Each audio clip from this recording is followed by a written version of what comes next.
Hello and welcome to the Sutherland YouTube channel. My name is Ray, and in this video we're unboxing a precision voltage reference module. Now this is something I found on AlliExpress. It cost me $26.92 Australian, including postage. So it comes in a solid box just wrapped in black bubble wrap, and that was just in a post pack. Let's see what we get. More bubble wrap. We have our precision voltage reference, and in the bottom we have a plastic bag with a bit of paper in it. A bit of paper is test results, all handwritten. We've got our voltage calibration. I'll pull this bit of paper out of the plastic bag. That way it won't reflect as much light, and it'll be easier to read on the camera. So what we have is a series of voltages, what it was tested with, in this case a HP 3457A 6.5 digit meter at 24 degrees C and a relative humidity of 66.7. So our voltages here, we had 10 volt, and we've got our resultant voltage of 9.9867, and it goes through 10 volt, 7 volt, 5 volt, 2.5 and 1.24 volts. We also have a series of resistors on it, 10 ohm, 100 ohm, 1K, 10K and 100K, and the resultant testing of those. They're all high precision resistors. So let's have a closer look at the module. I'll put that back in the bag so I don't get it messed up. It's got 4 little plastic feet. Looks like banana plate connectors for the voltage. The voltage is selected with the series of dip switches on the left side there. And on the right side we've got our resistors with a pad. Just here is a common. And then we've got all the pads down here for each of the resistances. It's powered with a USB-C connection to give us our voltages. Now with this, you select one voltage on, it's labelled down here. If it'll focus.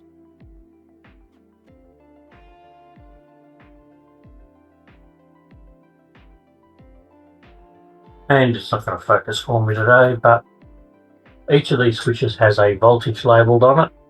1.24,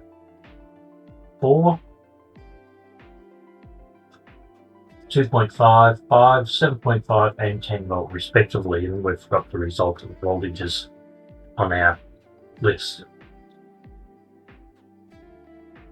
Let's get some 5 volt to it and see how it looks.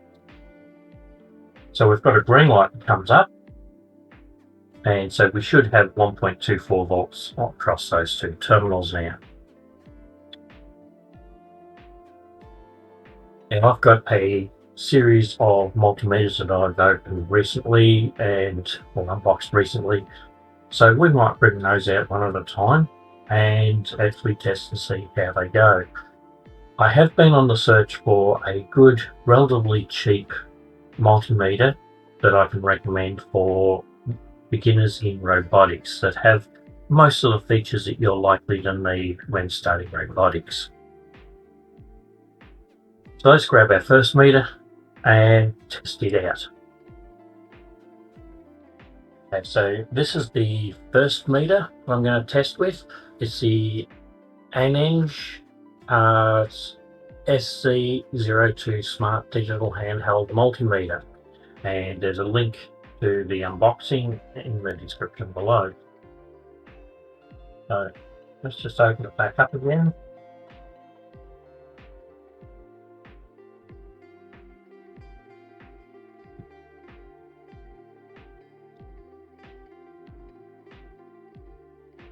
So this is a fully automatic meter as well as being partly manual.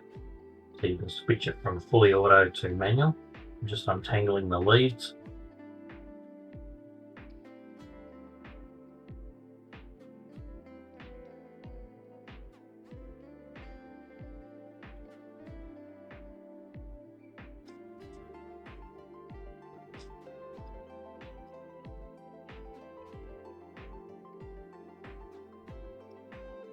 Okay, so that's on. Now this is supposed to be a fully automatic meter, so we'll see how good it is. 1.240239. So the reference says 1.242. So it is reading a little bit low. Might just grab another set of leads.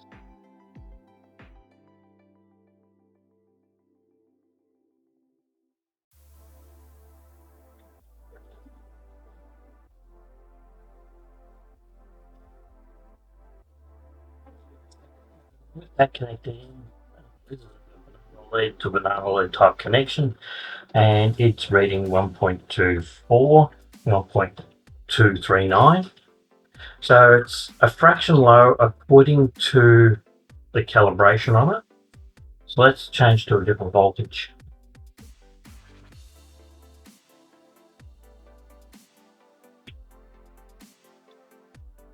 So at 2.5 volts, we're getting 2.490, and it was calibrated at 2.49680. So I'm going to call that pretty close.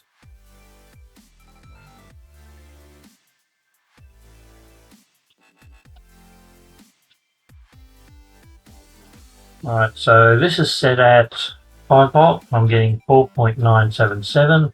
The calibration test said 4.9901. So it's a fraction under, but it's pretty close.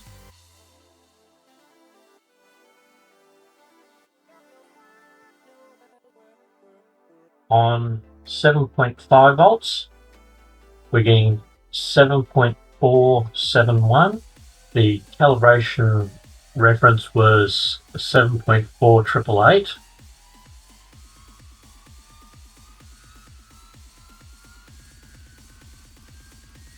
And for our 10 volts, we're getting 9.9634.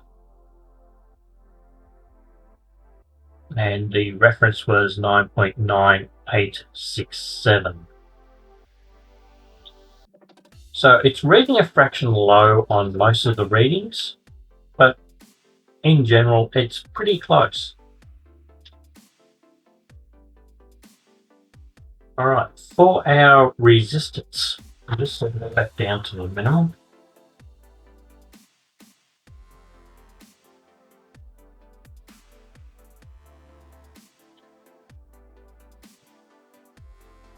Going back to the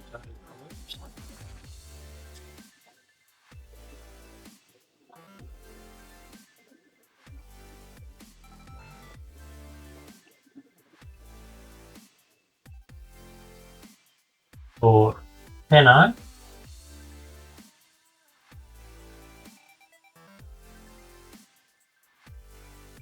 9.910, and the reference was 9.9845 for 100 ohms.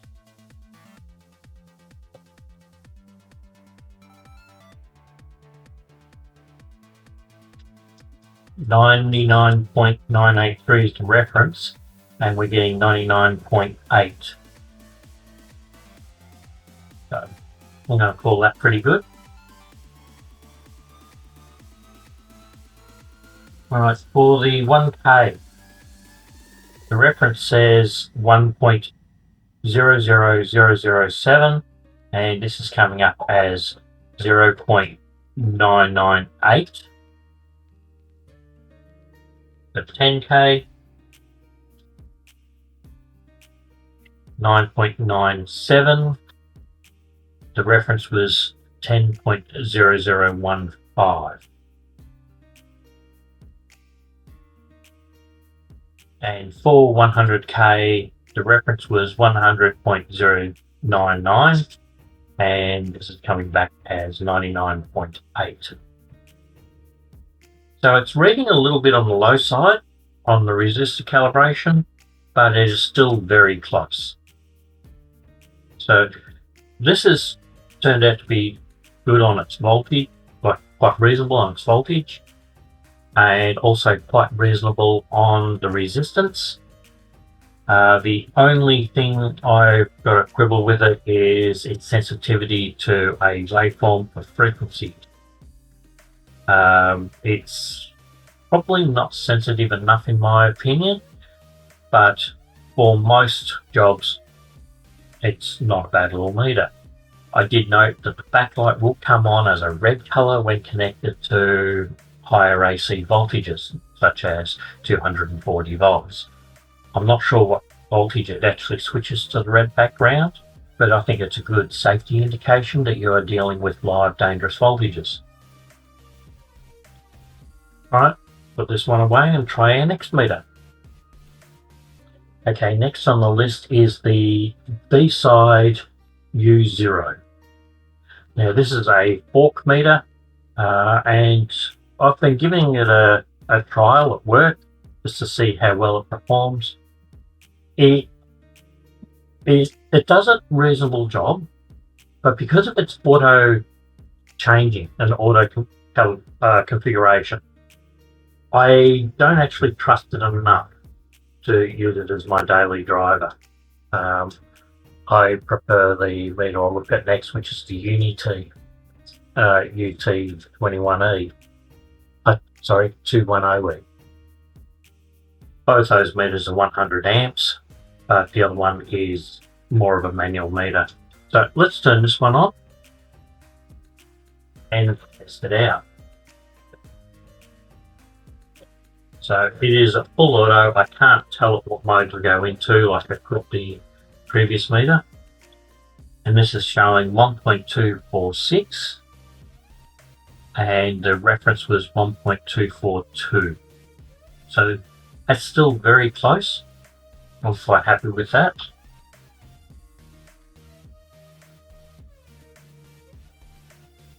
When I change to the 2.5 reference, it's saying 2.504 and the reference was 2.4968. So it's reading a little bit high, but it's not what you would call a significant amount high.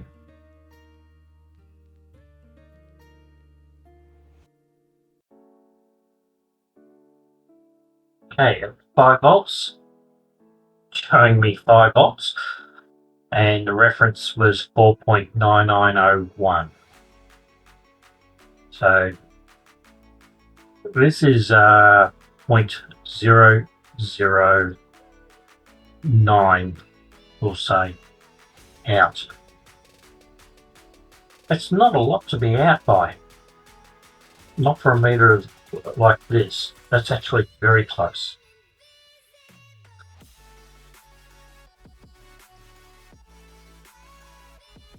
Okay, 7.5 volt, it's showing me 7.5 volt. The reference was 7.4888.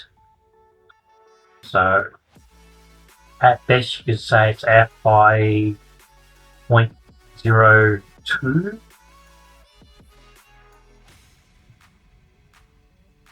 Yeah, 0.012 even, which is very, very small amount of error.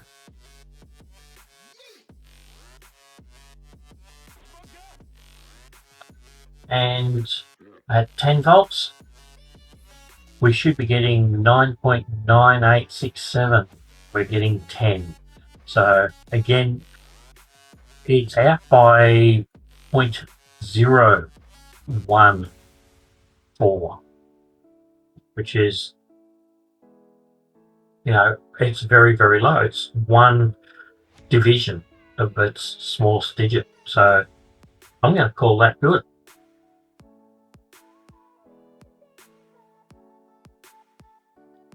All right, let's switch over to its probes and test the resistance.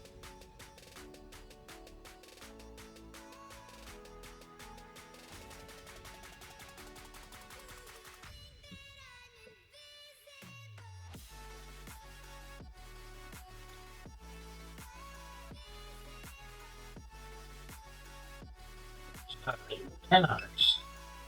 Continuity is triggered, and it's showing 9 ohms. 8 ohms. Right, so the reference was 9.9845. At 100 ohms, it's showing 98. The reference was 99.9. Oh, there we go, 99. At 1K, showing 1001. The reference was 1.000007, so that's very close.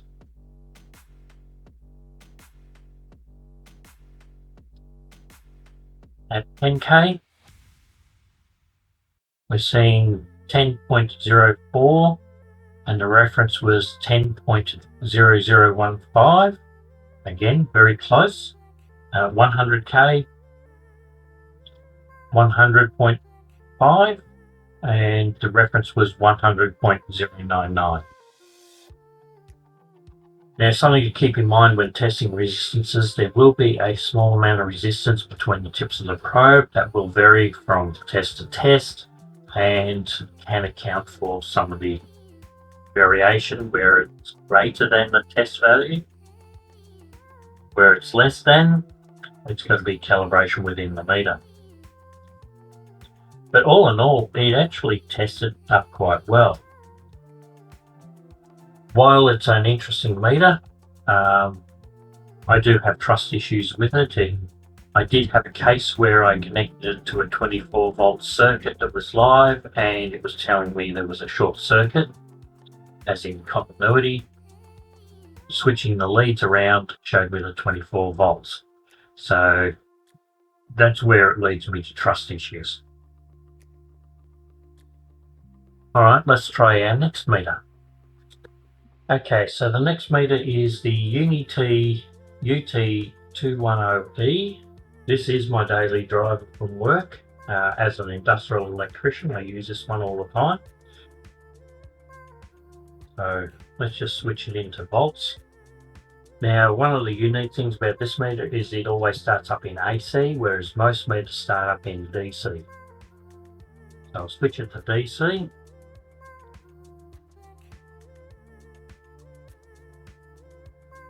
And it's showing 1.244, and my reference is 1.2426. So that's not too bad. Again, we're only talking 2 divisions.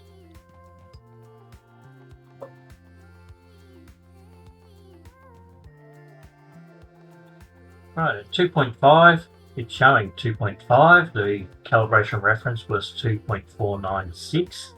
If you round it to the number of divisions I've got, that comes out as 2.5. So yeah, that's not bad.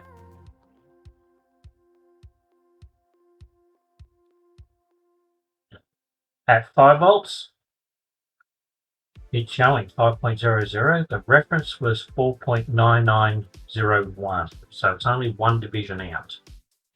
When we're talking divisions like this, it's not a big deal to be out by 1 or 2 divisions.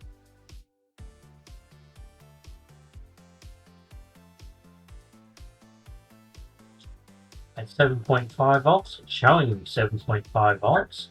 The calibration reference was 7.4888. And if you round that out to the number of divisions I've got, that's 7.49, which is only 1 division out.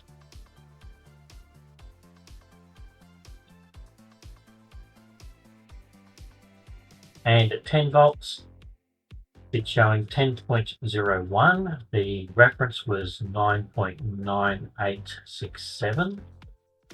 So if we round that out to the 2 decimal places, that would be 9.99. So this is out by 2 divisions. Alright, let's try the resistance.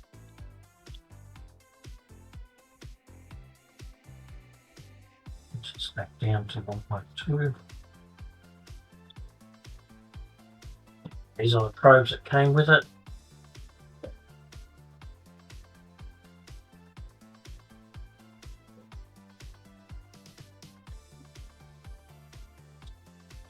Now on ohms,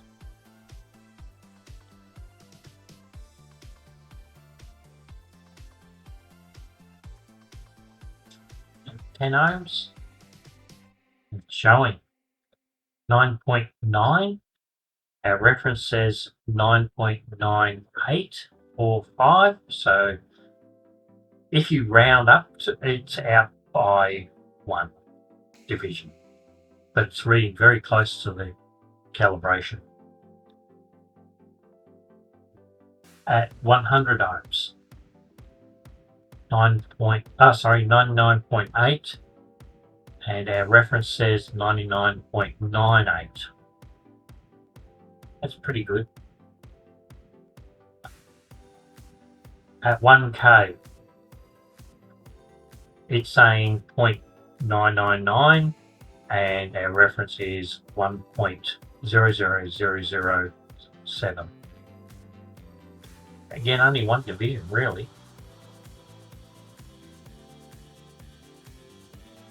9.99 versus 10.0015.